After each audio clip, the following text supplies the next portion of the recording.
Sugar factory बांधावरती वासमळीचा घेतो, चहासाठी साखर आणाया बाप तालुक्याला जातो.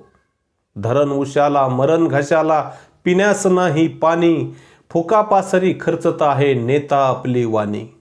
12 माही दुष्काळी आम्ही, सर्वे आमचा होतो, दुष्काळाची कामे पैसा पुण्या मुंबईला जातो. आमच्या पैशावरती यांचा दौरा जाहीर होतो, निवेदनाचा कागद पिये नकली हसून घेतो. रोज इथे मागणी कळ्यांना फुल ना घेई कुणी, पाप पचून भरतो आहे दलाल आपुल्या गोनी.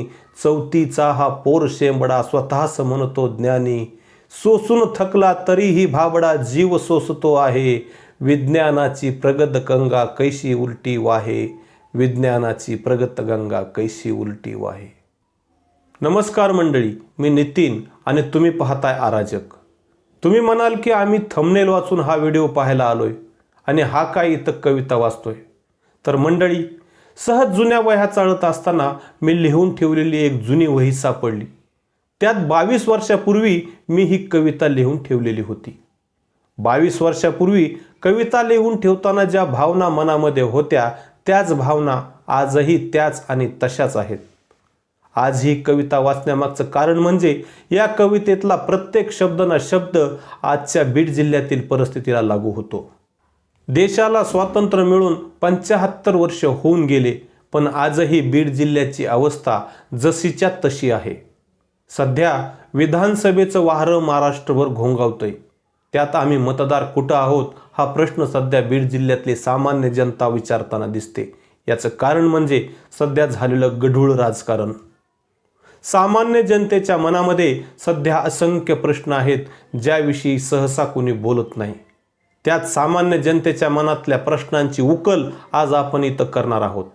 मंडळी, बीड जिल्ह्याच्या राजकारणाचा इतिहास पाहायला गेलं तर मोजके 15 असे घराणे आहेत ज्यांच्या भोवतीच बीड जिल्ह्याचं राजकारण आजपर्यंत फिरतंय.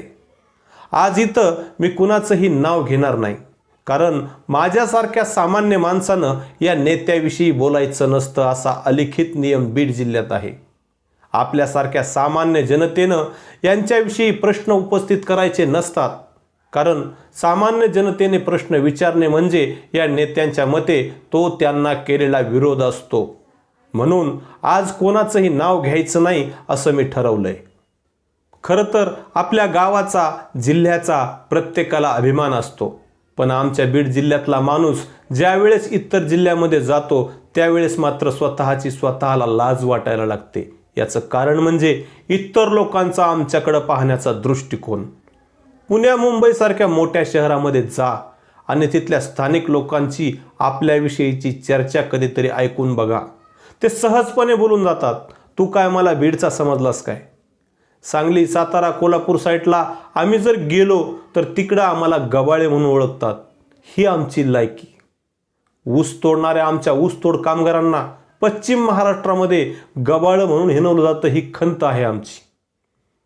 ऊसतोड कामगारांचा जिल्हा अशी आमच्या बीड जिल्ह्याची ओळख करून दिली जाते. याचा आम्ही स्वाभिमान बाळगायचा का.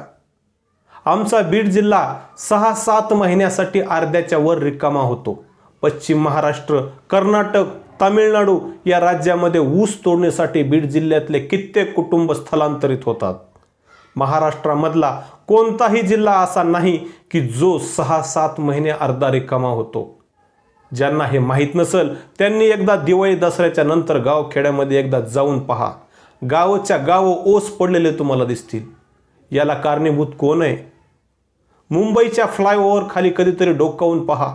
तिथं आमच्या बीड जिल्ह्यातलं एखादं कुटुंब झोपडं घालून राहिलेलं तुम्हाला दिसल. पुण्यातल्या कोणत्याही MIDC मध्ये जाऊन पहा. तिथं दर 100 कामगारामागे 10 कामगार पुरं हे बीड जिल्ह्यातलेच दिसतील. याचा आम्ही स्वाभिमान बाळगायचा का. दर 5 वर्षाला निवडणुका येतात, पण प्रश्न मात्र आमचे तेच असतात.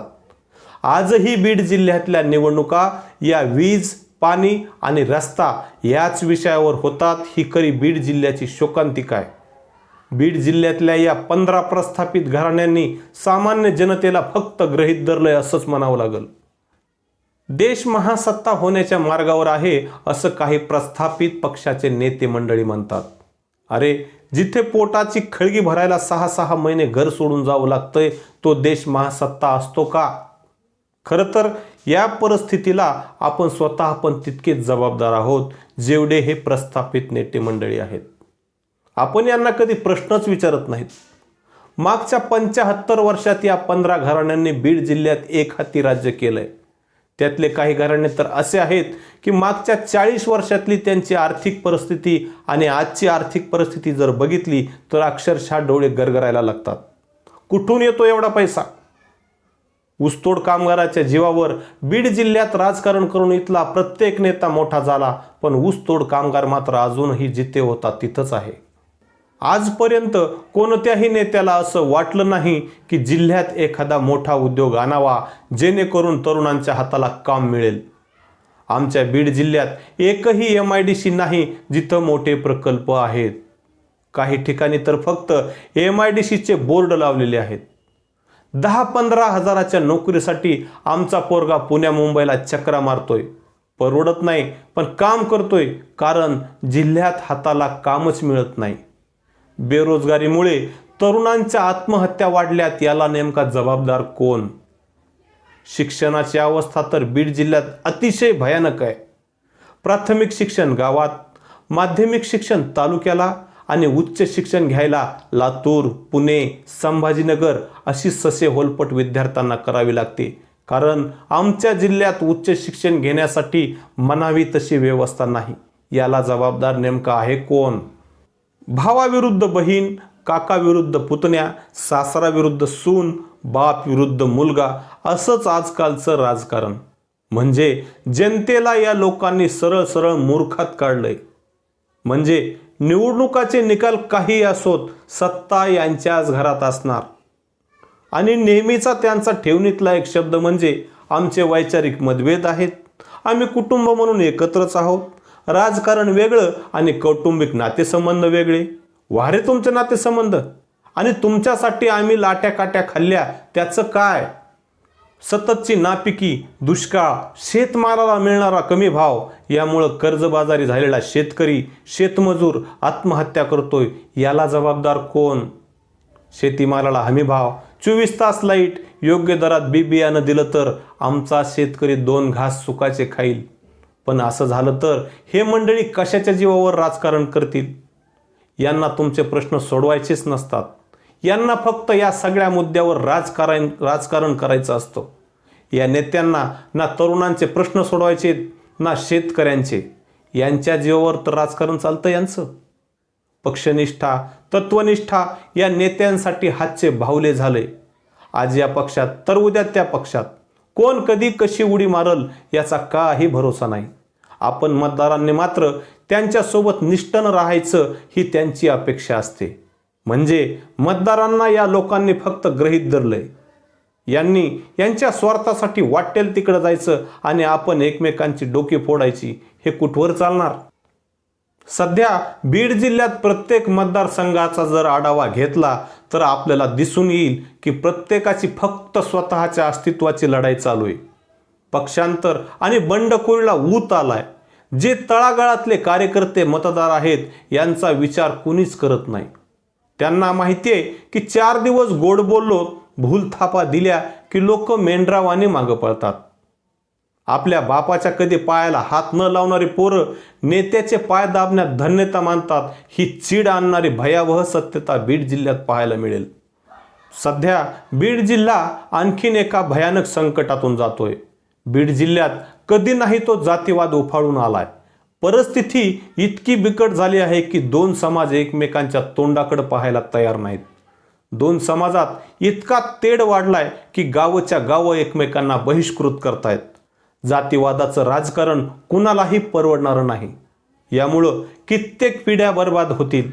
पण दुर्दैवानं सांगावं लागतंय की येणारी विधानसभा निवडणूक ही जातीवर आधारित असणार, यात तीळ मात्र शंका नाही. आधीच मागास असणारा आमचा जिल्हा या जातीवादाच्या राजकारणामुळं आणखीनच मागं जाईल की काय अशी आता भीती वाटायला लागली.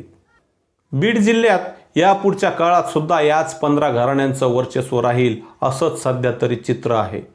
पण मतदारांनी आता सारासार विचार करण्याची गरज आहे. वीज पाणी रस्ते यापुढे जाऊन सुद्धा उद्योग हमीभाव शिक्षण आरोग्य नोकरी महिला सुरक्षा यावर उमेदवारांना प्रश्न विचारले गेले पाहिजेत आणि सदसद विवेक बुद्धीने मतदान केलं पाहिजे. पक्ष कोणताही असो उमेदवार कोणत्याही जातीचा असो तो विकास करू शकतो का त्याची तेवढी पोच आहे का हे आपण आता या ठिकाणी पाहिलं पाहिजे. तरच आपल्या जिल्ह्याचा विकास होईल. म्हणून विचार करून मतदान करा. मतदान करून विचार करू नका एवढीच कळकळीची विनंती करतो. धन्यवाद.